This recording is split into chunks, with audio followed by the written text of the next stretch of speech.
هاي، اهلا بيكم تاني في الشانل بتاعتي على اليوتيوب. انا مبسوطه قوي قوي قوي قوي ان انا رجعت لكم، وان شاء الله هحاول كل اسبوع انزل فيديو ما يتقطعش. بقى هيبقى طبخ وهيبقى فلوجات وهيبقى كل حاجه انتوا بتحلموا بيها اوعدكم. وبس كده، لو مش عاملين سبسكرايب اعملوا سبسكرايب، ويلا نبدا الفيديو اللي انتوا اخترتوه.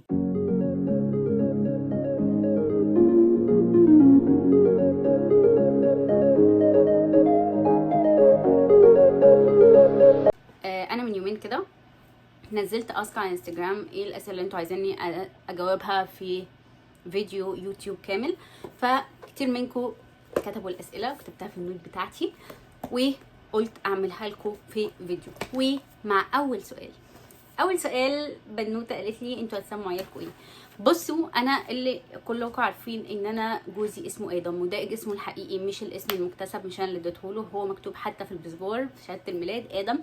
هو اتولد بالاسم ده، فهو وجهة نظره ان ما ينفعش ابوهم يكون اسمه ادم وعياله يتسموا اسامي كورية، فهو واخد قرار ان عيالنا مش هيتسموا اسامي كورية. فاحنا قررنا، قلت له طب عربية، قال لي برضو مش هينفع عربية عشان انتي في بلد، يعني انتوا عارفين الكوريين ما ينفعش تسمي اسامي عربية وكده. فاحنا قررنا ان احنا هناخد من النص. بس انا طلعت ذكية، انا نفسي في طول حياتي اسمي بنتي ليلى، فقلت له ايه رايك في ليلى؟ فقال لي طيب تمام يلا نسمي ليلى. فالبنوته لو احنا جبنا بنوته هنسميها ليلى، لكن لو جبنا ولد هيبقى اسم اجنبي برضو، هيبقى اسم اجنبي بعيد عن الاسامي العربيه والاسامي الكوريه. بس انا برضو ساعتها هحاول اجيب اسم عربي في نفس. تاني سؤال، ايه اكتر حاجه حبيتيها في كوريا؟ بصوا يا جماعه، انا لو قعدت اتكلم على الحاجات اللي انا بحبها في كوريا ممكن اخد فيديو ساعتين 3. انا بحب كوريا، بحب البلد دي ومش هقدر انكر. بس انا هقول لكم على الحاجات اللي انا فعلا حسيت ان هي تستاهل ان انتي تذكري عليها عشانها. اول حاجه هتكلم عليها النظام. بعيدا عن اي مقارنات او اي حاجه، بس انا بحس ان كوريا ما فيهاش هرجله خالص، يعني محترمين البشر، محترمين الناس. بحس ان كلهم في صفوف محترمين القانون. عشان في كاميرات، بحس ان دي مش طبيعت، يعني طبيعتهم مش اللي هم كده، بس هم عشان في كاميرات فدايما في كاميرا وراهم، فهم عارفين ان هم مش هيقدروا، يعني مش هيقدروا يفلتوا بعملتهم. فده اللي بحبه قوي، التنظيم والقانون. تاني حاجة، كل واحد في حاله قوي قوي قوي قوي قوي.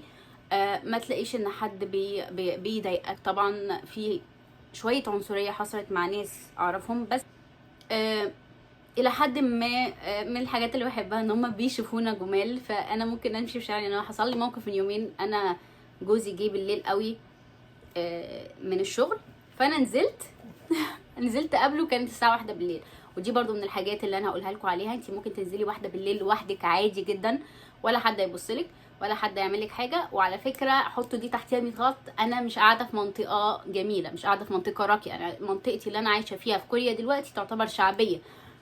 ففكره ان انا نزلت 1 بالليل دي في منطقه شعبيه وماشيه في امان، دي انا شايفاها من المميزات في كوريا. وكوريا امان جدا جدا جدا جدا جدا جدا، انا بشوف كده وده من رايي الخاص. فلقيت واحده وانا ماشيه، يبودا يبودا يبودا، دي معناها بالكوري جميله جميله جميله. فان هي قالت بصوت عالي ده يعني خلاني كنت ايه ده، انا جميله والله العظيم، انبسطت قوي. فدي من الحاجات اللي انا بحبها في كوريا. وزي ما قلت لكم، انا لو قعدت اتكلم الفيديو كله مش هنخلص الفيديو، فانا قلت لكم على حاجات صغننه قوي. تالت سؤال وده طويل شويه، سافرتي كوريا ازاي؟ ولا اتعرفتي على جوزك في مصر واهلك كان عادي انك تتجوزي وتسافري؟ سافرت كوريا ازاي؟ اتجوزت كوري معروف يعني دي معروف، يعني اخدت فيزا الجواز. قابلت جوزي في مصر؟ لا، انا كان صاحبتي في مصر عارفين بعض، يعني هي اصحاب، هي وجوزي عرفتنا على بعض. قلت لاهلي، اهلي ادوني البرميشن ان انا اتعرف عليه. فهي دي قصه تعارفنا باختصار جدا جدا جدا. واهلي كانوا عادي، مفيش اهل عادي ان بنتهم تبعد عنهم وتتجوز بره، بس اهلي كانوا شايفين ان ده الاحسن، او اوكي روحي ما دام انت بتحبي شخص وشخص هيبقى كويس. وادم لما كلم اهلي لقوه شخص كويس جدا، فزي ادالهم الثقه شويه ان انا اسافر واعمل حياتي. وهم شايفين الحمد لله ان الحياه احسن لي يعني في كوريا. رابع سؤال، قبل ما تسافري كنت بتتابعي مسلسلات؟ وهل المسلسلات زي الحقيقه؟ وفي بنوته كاتبه سؤال بنسبه كام في الميه المسلسلات زي الحقيقه، وعايزه اتكلم في الموضوع ده شويه.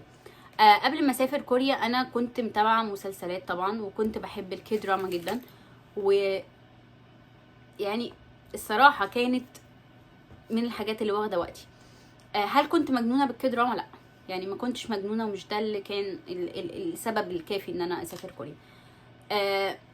نسبة الدراما من المسلسلات من الحقيقة قد ايه؟ انا بشوفها 60%. 60% نفس هي نفس المشاهد، نفس الثقافة، نفس الكلام، نفس الافورة. الشعب الكوري مأفور جدا، يعني شعب افور زيادة عن اللزوم. هم نفس حاجة. بتختلف من حاجات بسيطة طبعا. الدراما ان مفيش شاب غني هيروح لبنت فقيرة، مفيش الكلام ده. كوريا فيها طبقية جدا. كوريا لازم الاتنين يكونوا متوافقين، لازم يكونوا الاتنين متوافقين جدا. في كوريا في مقولة ان مفيش شخص وشخص بيتجوزوا، عيلة بتتجوز عيلة. ففي كوريا للأسف لو في شخص عيلته ما وافقوش على الزوجة ممكن يسيبها عادي، ما عندهوش مشكلة في الموضوع ده. فحتة دي انا بشوفها في الدراما شوية دراما، ان مفيش ولد غني قوي قوي قوي يلاقي بنت مثلا فقيرة قوي قوي قوي ويتجوزها. دي ما بتحصلش للاسف يعني. في عنصرية، مش عنصرية، في تنمر ساعات في المدارس والحاجات دي. في طبعا ايه تاني عالية يعني لو هنتكلم في 60%. انا شايف 60% نسبة كويسة قوي لو هنتكلم على النسبة من المسلسلات والحقيقة. اشمعنى اتجوزتي كوري؟ السؤال ده انا اسفه البنوته اللي كتبته، اوحش سؤال جالي. خدي معلش عشان الكلبه بتاعتي بتلعب. اوحش سؤال جالي. اشمعنى دي غريبه قوي، غريبه. يعني انا لو اتجوزت مثلا واحد مصري عمر ما حد يجي يقول لي اشمعنى اتجوزتي من بلدك. ما هي نفس النسبه. ان انا لو اتجوزت كلها نصيب، وكل واحد بيلاقي نصيبه. اتجوزت كوري. ناس كتير لما بتشوف حد متجوز كوري او بنوته متجوزه كوري دايما حته اللي هو ايه، انتي اشمعنى كوري؟ انتي اتجوزتيه ازاي؟ انتي اتجوزتيه عشان انتي عايزه الكوريين؟ عشان انتي مفيش يا جماعه جوازه هتتم لو ده غرضها. اعرفوا كده، انتوا التفكير ده طفولي جدا جدا جدا. مفيش اهل هيحسوا اللحظه ان احنا الاتنين داخلين مع بعض في طمع. هو شايف انا عايزه اتجوز بنت من الشكل ده او الشكل العربي، وانا غرضي ان انا اتجوز كوري، وهيتوافق من اهلي او من اهله. الجواز يا جماعه عمره عمره عمره ما كان لعبه. ولو احنا حتى متجوزين كده مش هتلاقي ناس بقالهم 5 سنين متجوزين و4 سنين وسنتين، هما شهور حرفيا هيتطلقوا. ما ينفعش اساسا، ما ينفعش اساسا الجواز يبقى غرضه ان انا اتجوز كوري، ما صدقت لقيت كوري وموضه. مفيش حاجه اسمها موضه، ومفيش حاجه اسمها كده، عشان الجواز مش هيكمل. يعني انا لو كده لما بيتقفل، طبعا المتجوزين هيفهموا الكلمه دي، لما بيتقفل علينا باب، خلينا واقعيين، هي ما بتفرقش ده كوري ولا امريكي ولا اي حاجه. الطبع هو اللي بيفرق، ونشوف طبعنا احنا وصل لايه مع بعض. ف الاسئله دي من اكتر الاسئله اللي بتخليني مش عارفه، يعني مش احسن سؤال ممكن يتسال. ازاي اتأقلمتي بالبعد عن اهلي؟ في الاول كان اصعب حاجه، صعب جدا جدا جدا جدا جدا ان انا ابعد عن اهلي، عشان انا من الناس كمان ان امي هي البيست فريند بتاعتي. انا ما عنديش اصحاب كتير في مصر. انا كانت امي هي اكتر واحده واخده وقتي، حتى خروجاتنا انا وامي ما كنتش بخرج كتير. ففكره ان انا ابعد عن امي دي كانت من اكتر الحاجات اللي قهرتني. وطبعا بابايا كان دايما الحامي ليا. انا عمري ما تخيلت ان حد راجل هيجي يحميني غير بابايا دايما الراجل الشديد اللي هو بيحمي كده. فاول انا تعبت جامد. اول سنه كانت اصعب سنه. لما رحت تاني حسيت ان انا خلاص، يعني انا ما مش عارفه اقول لكم ايه، بس انا اتجوزت خلاص، ما بقيت غريبه عن البلد والبيت ده. ف يمكن ده اللي هداني. بعد ما رجعت لكوريا تاني حسيت ان الله ايه ده مش عارفه اوصفها لكم ازاي، بس اي بنت متجوزه هتفهم اللي انا قصدي ايه. اللي هو انا عايزه ارجع بيتي بقى، فاهمين قصدي؟ انا لما روحت لاهلي كنت فاكره ان ايه ده، الله انا عايزه اروح واقعد وهقعد ومش عارفه ايه، لا لقيت نفسي انا عايزه ارجع بيتي بقى اللي هو هنا. ففعلا كده. ناويين تجيبوا اطفال امتى؟ هو ده السؤال بقى اللي كده. بصوا انا السؤال ده اكتر حاجه بيجي لي، ناويين تجيبوا اطفال امتى مش عارفه ايه. انا واخده قرار في حياتي ان انا لما اجيب طفل لازم اعيشه في مستوى معين من الحياه، ما خليهوش يتعب في حياته، وانا مش هعمل كده. وحته طبعا العيل بيجي برزقه والحاجات دي وكل حاجه، بس انا مش هجيب عيل على الاساس ده. يعني انا مش هجيب عيل على اساس العيل بيجي برزقه فنجيب عيال ونحطهم وخلاص. هنجيب عيال لما نكون مستعدين ان شاء الله. طبعا محدش يقدر يعيش من غير عيال، دول الزينه بتاعه الحياه.